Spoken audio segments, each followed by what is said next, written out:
Hello there, faithful listener. You've tuned in to Season 7 of the Bible Explained podcast. So make sure to grab your cup of coffee, because today we are going to be discussing the book of 1 Samuel.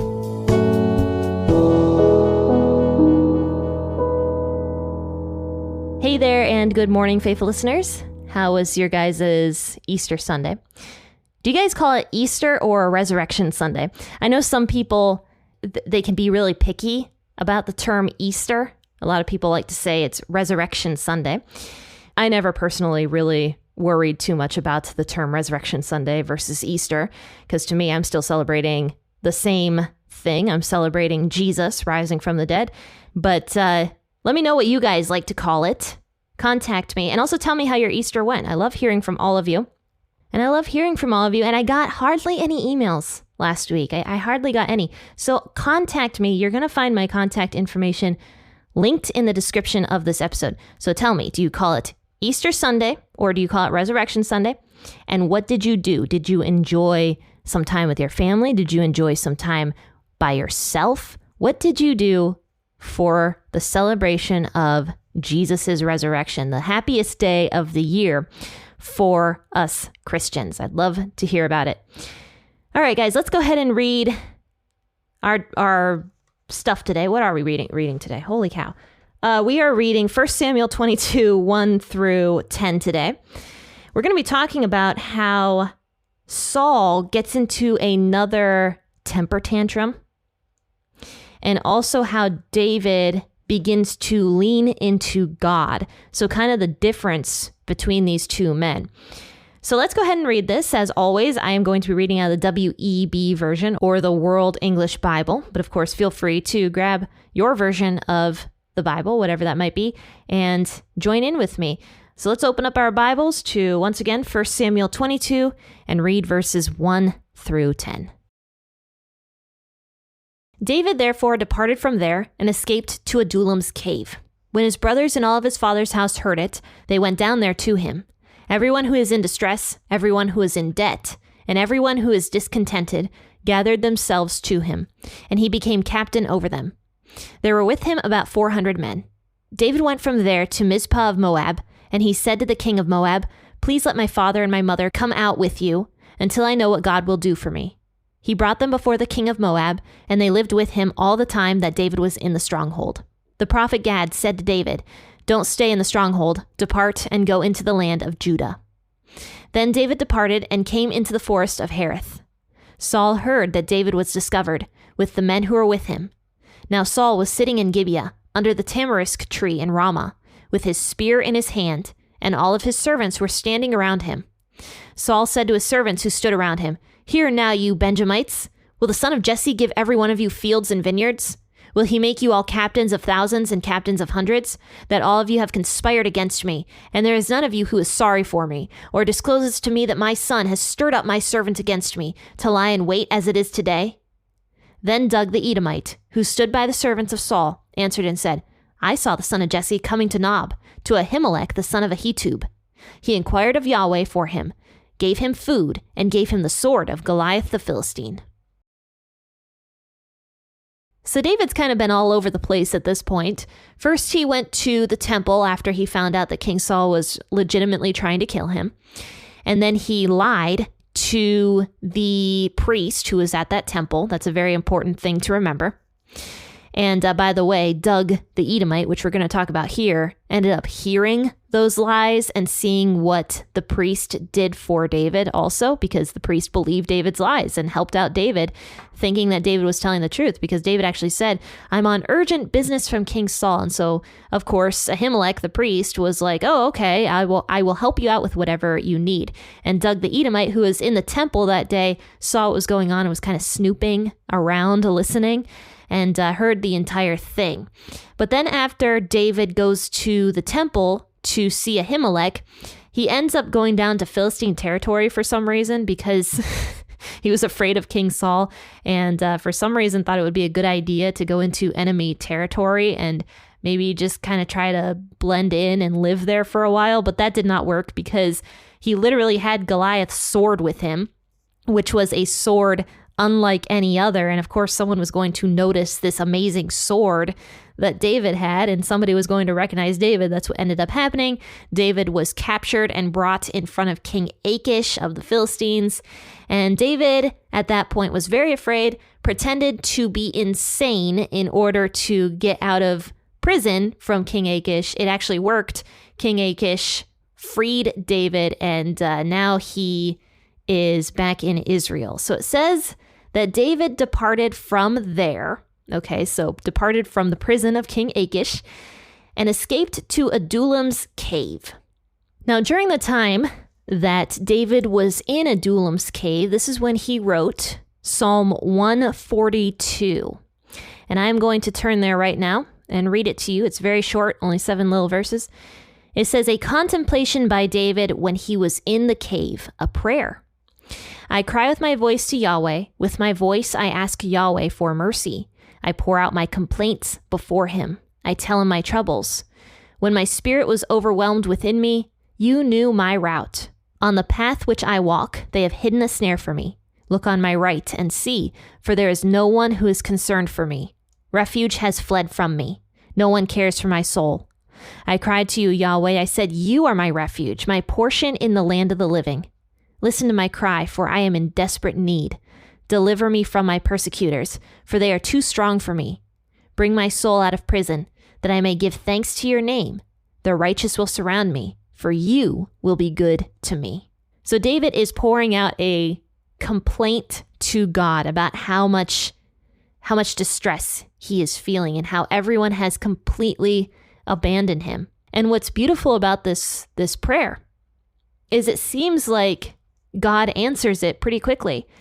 Because going back to 1 Samuel 22, his family comes to him. They hear that David is once again in Israel, possibly nearby, at Adullam's cave.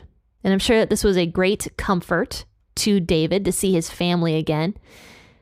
But not only did his family come to him, suddenly everyone who was in distress, everyone who was in debt, and everyone who was discontented gathered themselves to David, and he became captain over them.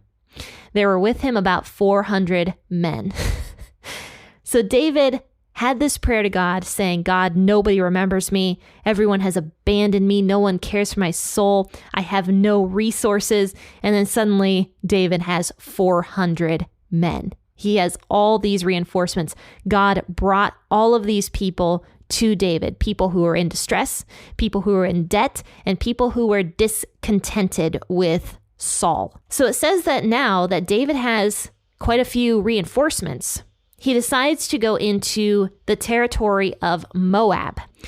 And he takes his family to the king, and he says to the king, please let my father and my mother come out with you until I know what God will do for me. So he asks the king of Moab for a favor. And David, if you guys recall, was actually related to someone who was from Moab. David was related to Ruth. Ruth was David's great-grandmother, actually. And so because David had some amount of family ties to the area of Moab, that is where David decides to take his family, because he probably thought that his family would be better off there than staying in Israel. And so the king of Moab agrees to take care of David's parents. It says he brought them before the king. They lived with him all that time that David was in the stronghold. But after this, it actually says that a prophet visits David. The prophet Gad comes to David and says, don't stay in the stronghold, in other words, Adullam's cave. Depart and go into the land of Judah. So David listens, and I'm sure that this was very scary because Judah was where Saul was. So I'm sure David's like, why do I have to go back to Judah? But David listens. He does, in fact, listen to what the prophet tells him and what God told David to do. And so David departs for Judah, and he came into the forest of Hereth. So now Saul hears that David is nearby. David was discovered with the men who were with him. And now Saul has a giant temper tantrum. It says Saul was sitting in Gibeah under the tamarisk tree in Ramah with his spear in his hand. And every single time we see Saul having a spear in his hand, it is a bad thing. Okay. He hurls it at people just left and right, even at his own son. For some reason, Saul can't contain himself when the spear is in his hand. So he's having a temper tantrum. I'm sure that his servants were terrified, honestly. And so Saul is sitting there with his spear, and his servants were standing around him. So Saul says to his servants who stood around him, "Hear now, you Benjamites." So apparently these servants were Benjamites. "Will the son of Jesse give every one of you fields and vineyards? Will he make you all captains of thousands and captains of hundreds?" And the point of Saul saying all this is to tell the Benjamites, look, if you guys all go with David, is he going to give you the things that I gave you? Is he going to make you captains and give you honor? Is he going to give you vineyards and wealth and riches? No, I don't think so, because you guys are all Benjamites, and David is the son of Jesse. He's from the tribe of Judah, so he's not going to give all of you guys the things that I have given you, because I am from the tribe of Benjamin, just like all of you. Which, yes, Saul was from the tribe of Benjamin. And anyway, moving forward, he says, David isn't going to give you the same stuff that I gave you. Then he says, you all have conspired against me, verse 8. There is no one who discloses to me when my son makes a treaty with the son of Jesse. There is none of you who is sorry for me, or discloses to me that my son has stirred up my servant against me to lie in wait, as it is today. You can see here that Saul has really turned into the tantrumer, okay? He allows his anger to take hold of him. He has no reins on his anger. And not only is he tantruming, but he's also feeling sorry for himself and expecting other people to feel sorry for him as well. But Saul is clearly sinning. Saul is in deep denial of what God had said, that God was going to take the kingdom away from Saul and give it to someone else. Saul was in so much denial over that. And Saul was also sinning because of all of this anger, hatred, bitterness, and resentment that he is carrying in his heart. And he's expecting other people around him to feel the same way. And he's getting angry if they do not support him in his sin. And I'm sure all of the servants here listening to Saul were very afraid. And Saul is so much off the deep end that he even believes that his son, Jonathan, is conspiring against him to try to make David the king. Now Doeg the Edomite comes back into the picture. If you guys remember Doeg the Edomite, I mentioned him briefly today. He was in the temple and he was snooping on what David was doing with the priest. So Doeg the Edomite, who was nearby Saul and who stood by the servants of Saul, answers Saul. He's like, well, Saul, I am going to tell you what I saw. I saw the son of Jesse coming to Nob, to Ahimelech, the son of Ahitub. He inquired of Yahweh for him and gave him food and gave him the sword of Goliath the Philistine. You'll notice that Doeg does not mention the lies that David was saying to the priest. Because if Doeg was listening in and seeing what was going on, certainly he would have heard the lies. If I'm remembering the story correctly, I do not believe that Ahimelech inquired of Yahweh for David. He might have. I might be wrong about that. But in 1 Samuel 21, David and Ahimelech, the priest, just had a relatively quick conversation, it looked like, because David, I think, wanted to get out of the temple as quickly as possible because he was afraid of King Saul. So Doeg is lying. He doesn't have any care for Saul or for Israel or for David, and that is because he is an Edomite. Edomites were descended from Esau, Jacob's brother, Israel's brother. So Edomites were notorious enemies for many years against the Israelites. So of course, an Edomite was not going to really care much about what was going on in Israel, was not going to care about who this affected. Now, of course, you can imagine what Saul is going to do when he hears about what Doug the Edomite says. Saul is in no way in his right mind.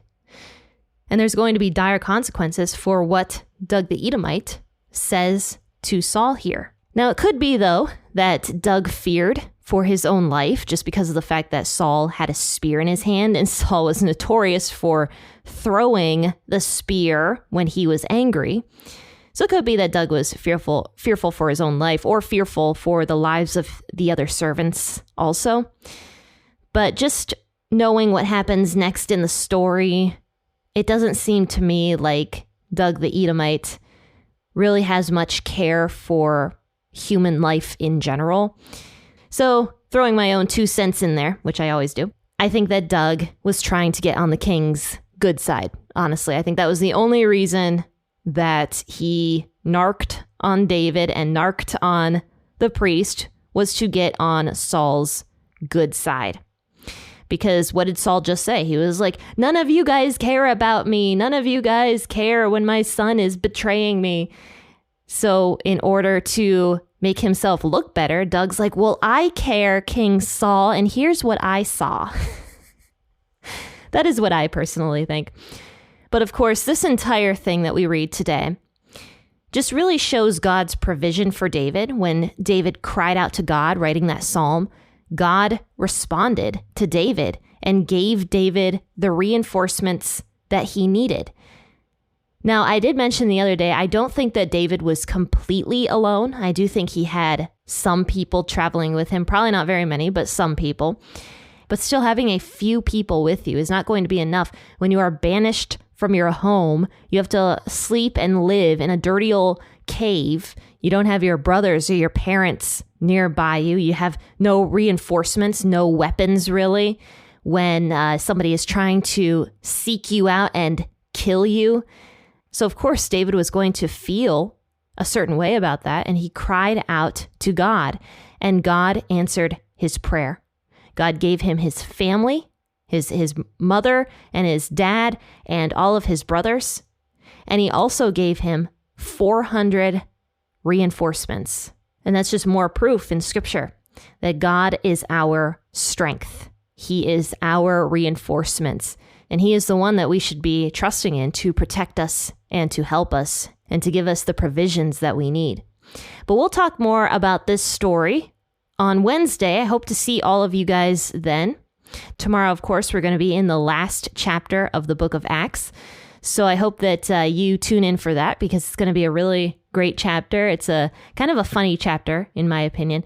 Faithful listeners, don't forget to look at all the links listed in the description of this episode, and go over to YouTube and subscribe, because I've got another video coming out very quickly on YouTube. I thought of a idea of what to talk about, so I'm going to be talking about something that I find to be very interesting. So please subscribe to the YouTube channel so you don't miss that.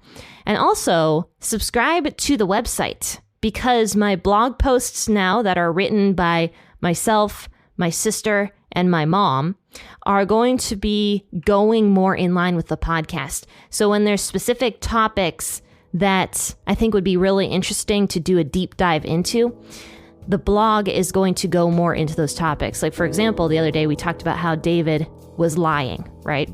And so maybe that would be something really cool for the blog to do a deep dive into. So that's what the blog is primarily going to be focused on in the future, is just more deep dives into scripture and some of the things that I've been discussing here on the podcast for those of you who want a little bit more. So I recommend going over to the website, which is linked in the description, and subscribing so that you do not miss an upcoming blog post. Faithful listeners, have a fantastic rest of your Monday. I'll see you guys tomorrow. Happy listening, and God bless.